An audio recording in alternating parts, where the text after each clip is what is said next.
Oh, well, hello everyone. Hope you're enjoying my Horror Month 2017 video so far. And today, well, I'm going to be doing something a little bit, well, different. Now, for some of you may have noticed that I've already finished up reading the first book of A Song of Ice and Fire, A Game of Thrones, which took me a long-ass time to do. So I figured, since I finished reading the first book, why not review the first season of Game of Thrones? So, anyway, let's get things started with the episode that began it all. Winter is coming. First, let's look at what happened beyond the wall. The episode opens with three Rangers of the Night's Watch, Sir Raymond Royce, Will, and Garrett, scouting beyond the wall, a massive barrier of ice at the north end of the kingdom. After finding mutilated corpses of some wildlings, tribal humans who live north of the wall, the Rangers are confronted by White Walkers, demonic creatures, and undead wildlings. Two of the Rangers are killed by the White Walkers, while the third, Will, is for some reason left alive. Fearing for his life, Will deserts the Night's Watch, going south without returning to the wall. Dun dun dun. Meanwhile, in King's Landing, Queen Cersei and her twin brother, Jaime Lannister, are watching as the dead body of Jon Arryn, the hand of the king, is tended to by the Silent Sisters.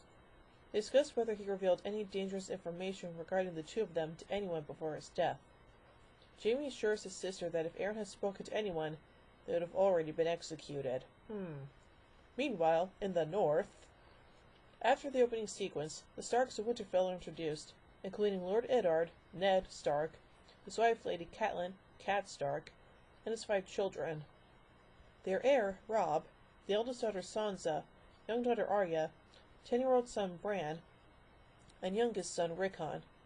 Also introduced are Ned's illegitimate son Jon Snow, and hostage/ward Theon Greyjoy, who, like Robb, are older teenagers. Ned is informed that the deserter of the Night's Watch, Will, has been captured.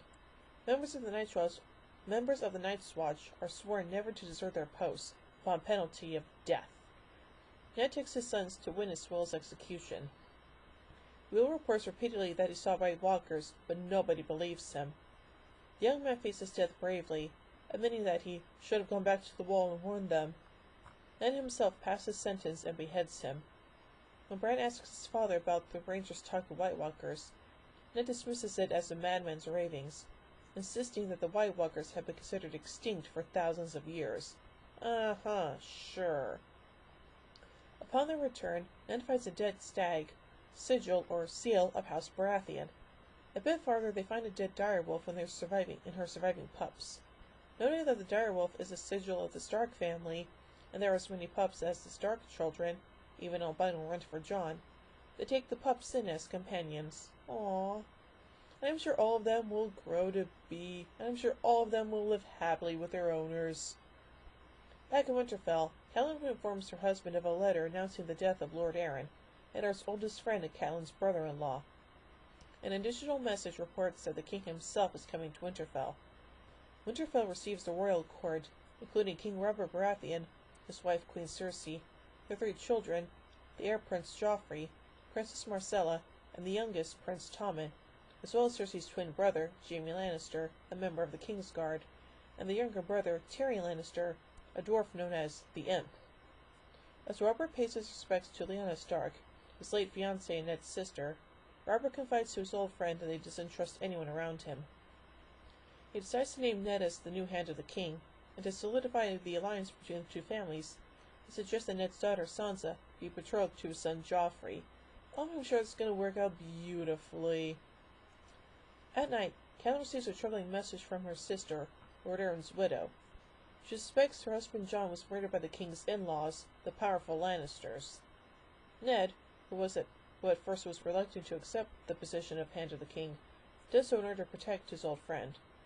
Bran, who enjoys climbing the walls of Winterfell, climbs an abandoned tower where he stumbles on Queen Cersei and Jaime having sex.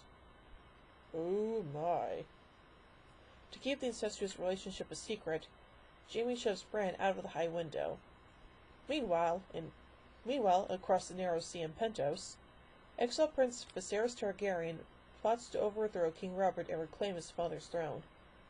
To this end, he brokers a marriage between his sister Daenerys and a powerful warlord, Khal Drogo, leader of a nomadic horde of Dothraki. Daenerys voices her fear of the barbarian lord, but her brother tells her to marry him. During the wedding ceremony, Daenerys is given 2 wedding gifts. The first is a collection of books from the Seven Kingdoms, given by Ser Jorah Mormont, an exiled knight loyal to the Targaryens. The second gift is a chest containing 3 petrified dragon eggs, given by Master Illyrio Mopatis, the man who helped arrange the marriage. Aww, ain't that nice? So yeah, overall, this first episode is pretty, well, interesting to say the least. Anyway, let's look at some elements of the production. Okay, there we go. Okay, there we go. A number of Hollywood studios had contacted George R.R. Martin about possible adaptation of his book series, A Song of Ice and Fire, into a film. However, Martin expressed the opinion the books cannot be made into a film, as too much would have to be covered in the books, but that it could be made into a television series. In January 2006, David Benioff spoke to Martin's literary agent about the books he represented for possible adaptation, and the agent said the first 4 books of A Song of Ice and Fire to David Benioff. Benioff read a few hundred pages of the first book in the series, A Game of Thrones, called D.B. Weiss, and said, quote, "Maybe I'm crazy, but I haven't had this much fun reading anything in about 20 years. So take a look, because I think it might be a great HBO series," end quote. Weiss, who then read the first book in 2 days, was very enthusiastic about a possible television project based on the books. They arranged a meeting with Martin, who asked them if they knew who Jon Snow's real mother might be, and was satisfied with their answer. In March 2006, a few weeks after meeting Martin, Benioff and Weiss pitched the show to Showtime and Carolyn Strauss of HBO, who accepted their proposal. HBO acquired the rights to the novels to turn them into a television series, with Benioff and Weiss as writers and executive producers of the series. The series went into development in January 2007. The series would begin with the 1996 first book of A Song of Ice and Fire, A Game of Thrones, with the intention that each novel in the series will form the basis for a season's worth of episodes. However, Benioff and Weiss had to resubmit a proposal after Carolyn Strauss stepped down as president of HBO in 2008. The first and second drafts of the pilot script, written by Benioff and Weiss, were submitted in August 2007 and June 2008, respectively. While HBO found both drafts to their liking, a pilot was not ordered until November 2008. Scripted by the show creators David Benioff and D.B. Weiss, the first episode includes the plot of the book's chapters 1 through 9 and 12, Prologue, Bran 1, Catelyn 1, Daenerys 1, Eddard 1, Jon 1, Catelyn 2, Partial Arya 1, Bran 2, Daenerys 2. Changes in the adaptation included the sequence of events in the prologue. In the books, it is Garrett and not Will who survives and is beheaded by Eddard afterwards. An artist materialist said before the arrival of the royal family. New scenes showing the Lannister twins' perspective, and Daenerys' wedding night showing Drogo not waiting for her to consent to sex. So, yeah. Tom McCarthy was chosen to direct the pilot episode, shot between October 24th and November 19th, 2009, on location in Northern Ireland, Scotland, and Morocco. However, the pilot was deemed unsatisfactory and had to be reshot. The new pilot was filmed in 2010 by new director Tim Van Patten, and several actors appearing in the original pilot did not return for the series.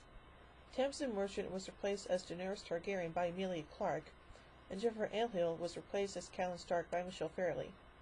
Additionally, Ian McNeice was replaced as Master Illyrio by Roger Allam, Richard Ridings as Garrett by Derwent Keeney, and Jamie Campbell Bower as Sir Waymar Royce by Rob Ostelair. Another difference is that the original pilot featured scenes shot in Scotland and scenes in Pentos were shot in Morocco, but in the aired scenes, Winterfell was filmed in a combination of locations in Northern Ireland, while the scenes from Pentos were shot from Malta. The Doune Castle in Scotland was originally used to recreate Winterfell, and its Great Hall was used for some interior shots. Some scenes survived, but as it was not practical to return to Scotland for the reshoot, an exact replica of Doune's Great Hall was recreated in the soundstage in Belfast for the series. Castle Ward in Northern Ireland was used in the reshoot to film King Robert's entourage entry into Winterfell Castle. A car park stood in for the Winterfell Castle's courtyard, and a wine cellar for the Stark family crypt. The Tollymore Forest Park was used for the opening scene of the encounter with the White Walkers. All the scenes shot in Morocco were reshot in Malta. The original pilot reused the sets of Kingdom of Heaven in Morocco to stand in for Pentos, and the site of Drogo and Daenerys' wedding. In Malta, the Verdala Palace, the 16th century summer palace of the President of Malta, was used for the exterior scenes at Illyrio's mansion. The Azure window was used as the backdrop for the wedding. Filming at the Azure window, however, caused some controversy when a protected ecosystem was damaged by a subcontractor. Oh boy. In the sex scene, the then-pregnant Lena Headey was substituted by a body double. The production hid her pregnancy for the rest of the season. In the scene in which the Starks encounter a stag killed by a dire wolf as they return from the execution, an actual animal was used rather than a prop. Wow. As the stag had been dead for 2 days, it stank so much that the actors had to take much care not to let it show on their faces. Some scenes filmed were never aired. For example, a flashback to the death of Eddard Stark's brother and the death of Jon Arryn. The original pilot from 2009 was poorly received in a private viewing with friends, one of whom, Craig Mazin, said to Benovo Weiss, quote, "You guys have a massive problem," and said, quote, "change everything when asked for ideas." Weiss said at the viewing, quote, "Watching them watch a pilot was a deeply humiliating, painful experience because these are very smart individuals, and it just clearly wasn't working for any of them on a very basic level. For example, it was never established that the two major characters, Jaime and Cersei Lannister, were in fact brother and sister, a major plot point." HBO did not make a decision for 4 months after the pilot was delivered. In March 2010, HBO's decision to greenlight the series, including the pilot, was announced, with the production of the series scheduled to start June 2010.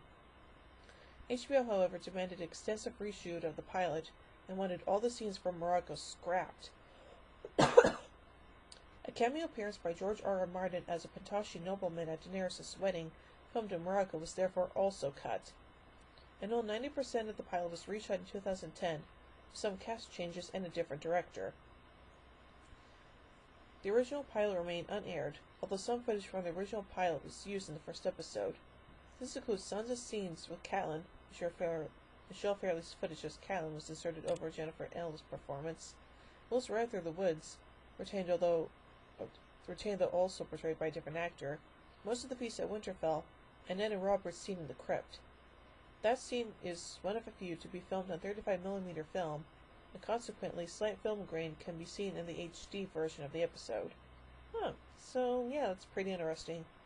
So overall, as the first episode of the show, it does a good job at dragging the viewers in. It definitely makes you want to tune in to keep watching what happens. So yeah. So overall, I give Winter is Coming 4 Iron Thrones out of 5. Well, join me next week as we see what happens on the King's Road. So, until then, remember everyone, winter is coming.